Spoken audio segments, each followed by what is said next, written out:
Salve, kembali kita berjumpa pada Regi hari ini tanggal 29 Maret 2026, hari Minggu Palma, mengenang sengsara Tuhan. Mari saudara di pagi yang cerah ini kembali kita membaca syukur di dalam doa kepada Tuhan Allah kita. Dan juga jangan lupa berilah senyuman dan sapaan kepada sesama kita. Kita awali perenungan pagi hari ini dengan tanda kemenangan kita dalam nama Bapa dan Putra dan Roh Kudus. Amin. Hosana bagi anak Daud. Bacaan liturgi hari ini diambil dari bacaan pertama Yesaya 50 ayat 4 sampai dengan 7, bacaan kedua Filipi 2 ayat 6 sampai dengan 11, dan Injil Matius 26 ayat 14 sampai dengan bab 27 ayat 66. Saudara-saudaraku yang terkasih di dalam kasih Kristus, hari ini saudara kita telah memasuki hari Minggu Palma, mengenang sengsara Tuhan. Dari ketiga bacaan yang kita baca dan renungkan hari ini, saudara, akan menyoroti ketaatan mutlak Yesus sebagai hamba Allah yang dapat kita lihat di dalam Yesaya 50 ayat 4 sampai dengan 7, dan yang mau merendahkan diri hingga wafat di atas kayu salib.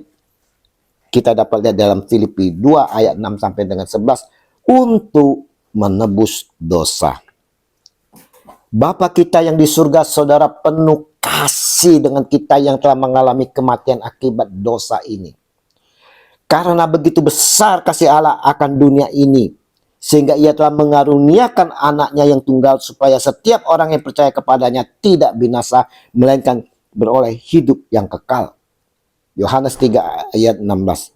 Anaknya yang kita kenal, Yesus, saudara, yang walaupun dalam rupa Allah tidak menganggap kesetaraan dengan Allah itu sebagai milik yang harus dipertahankan, melainkan telah mengosongkan dirinya sendiri dan mengambil rupa seorang hamba dan menjadi sama dengan manusia, dan dalam keadaan sebagai manusia ia telah merendahkan dirinya dan taat sampai mati, bahkan sampai mati di kayu salib. Filipi 2 ayat 6 sampai dengan 8. Saudara-saudaraku, siapakah diri kita ini, saudara?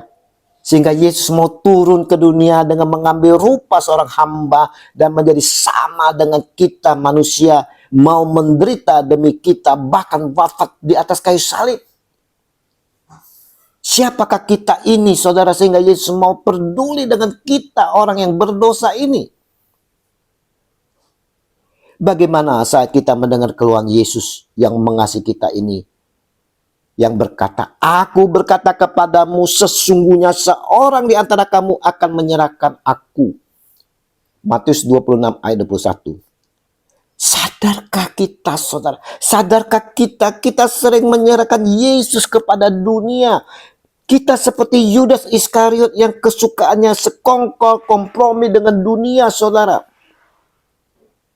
Lihat, Yudas Iskariot berkompromi dengan imam-imam kepala demi uang. Ia berkata, "Apa yang hendak kamu berikan kepadaku supaya aku menyerahkan dia kepada kamu?" Mereka membayar 30 uang perak kepadanya. Matius 26 ayat 15. Saudara, Yesus dijual dengan harga 30 uang perak, saudara. Nah, berapa kita hargai Yesus untuk berkompromi dengan dunia? Untuk kesenangan kedagingan kita? Lihatlah, saudara. Berapa banyak dari pasangan yang berkompromi dengan kesenangan nafsu, menggadaikan janji perkawinan, meninggalkan pasangannya, meninggalkan iman demi pasangan yang lain itu.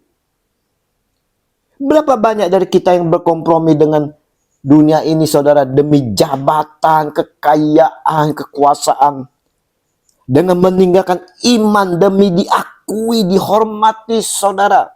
Korupsi, saudara, mencari orang pintar untuk mempelancarkan semuanya itu. Inikah balasan kita terhadap pengorbanan Kristus, saudara, yang mau turun ke dunia demi kita? Atau, saudara, kita seperti Petrus yang selalu sigap, saudara, saat Yesus berkata untuk mengatakan kepada para muridnya, katanya, "Malam ini kamu semua akan tergoncang imanmu karena aku. Sebab ada tertulis, aku akan membunuh gembala dan kawanan domba itu akan tercerai. Akan tetapi sesudah aku bangkit, aku akan mendahului kamu ke Galilea." Matius 26 ayat 31 sampai dengan 32. Apa jawab Petrus? Petrus menjawabnya, biarpun mereka semua tergoncang imannya karena engkau, aku sekali-sekali tidak. Matius 26 ayat 33. Bukankah kita juga seperti Petrus, saudara? Dengan sigap dan dengan mulut kita selalu berucap, Tuhan, aku selalu mencintai engkau. Engkaulah Tuhanku dan takkan ku jauh darimu. Yesus tahu hati kita, saudara. Yesus tahu seperti halnya dia tahu akan hati Petrus. Walaupun Petrus berkata, biarpun mereka semua tergoncang imannya karena engkau, aku sekali-sekali tidak. Yesus berkata kepadanya, aku berkata kepadamu, sesungguhnya malam ini sebelum ayam berkokok, engkau telah menyangkal aku 3 kali. Matius 26 ayat 34. Itulah diri kita, saudara. Kita pun sering menyangkal akan keberadaan Tuhan. Kita menyangkal iman kita demi keselamatan kita di dunia. Atau juga saudara, kita seperti orang-orang yang melambai-lambai tangan dengan memegang daun palma, saudara. Dan dengan mulut mereka menyambut Yesus saat masuk ke Yerusalem sambil memuji dan memuliakan Yesus dengan berseru, oh sana bagi anak Daud, diberkatilah dia yang datang dalam nama Tuhan. Oh sana, hosana di tempat yang maha tinggi. Matius 21 ayat 9. Dengan tangan yang sama pula, saudara, mereka menunjuk-nunjuk Yesus sambil berseru, salibkan dia, salibkan dia. Yohanes 19 ayat 6. Bukankah kita juga seperti orang banyak itu, saudara? Yang dengan kedua tangan kita, saudara, kita angkat. Dengan mulut kita memuji-muji Tuhan Yesus kita.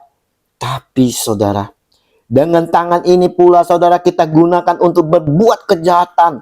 Dengan mulut yang sama, saudara, kita menghujat, menyakiti dan menghakimi orang lain. Regi di hari Minggu Palma ini, saudara, mengenang sengsara Tuhan, mau mengajak kita semua, saya dan saudara, merenungkan akan cinta kasih Yesus yang rela menderita, bahkan mati di atas kayu salib demi kita semua yang telah mengalami kematian akibat dosa. Apakah balasan kita atas pengorbanan Yesus yang begitu besar kepada kita, saudara? Apakah kita seperti Yudas yang mengejar kekayaan jabatan sehingga menjual Yesus? Menggandakan iman kepercayaan kita kepada dunia? Di mana kesetiaan dan ketaatan kita akan Yesus?